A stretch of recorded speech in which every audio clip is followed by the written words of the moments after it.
आसंता काली ठारू वर्षा प्रबल प्रबल वर्षा हवार अनुमान अच्छी पाणीपाग विभाग नहीं आसी बड़ अपडेट। आसंता 13 तारिख में बंगोपसागर में लघुचाप सृष्टि होब।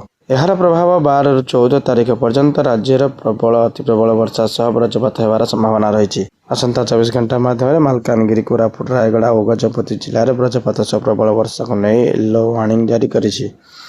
समुद्र आसंता रविवार संभावना थिबा आसंता 13 तारिख 14 तारिख गभीर समुद्र मध्य को नहीं जावाक मत्स्यजीवी को आज प्रबल वर्षा आसंता काली उत्तर पश्चिम और संलग्न पश्चिम केन्द्रीय बंगोपसागर एक लघुचाप क्षेत्र सृष्टि होइछि। प्रभाव दक्षिण ओडिशा प्रबल अति प्रबल वर्षा हो पारे।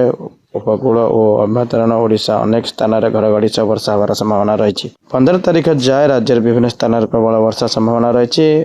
आज प्रबल अति प्रबल वर्षा संभावना कोरापुट मालकानगिरी जिला को अधिक प्रबल से बिजुली घड़घड़ी सह प्रबल वर्षा 5 जिला को नवरंगपुर कलाहांडी रायगढ़ गंजाम गजपति और कंधमाल जिला को दि जाएगी।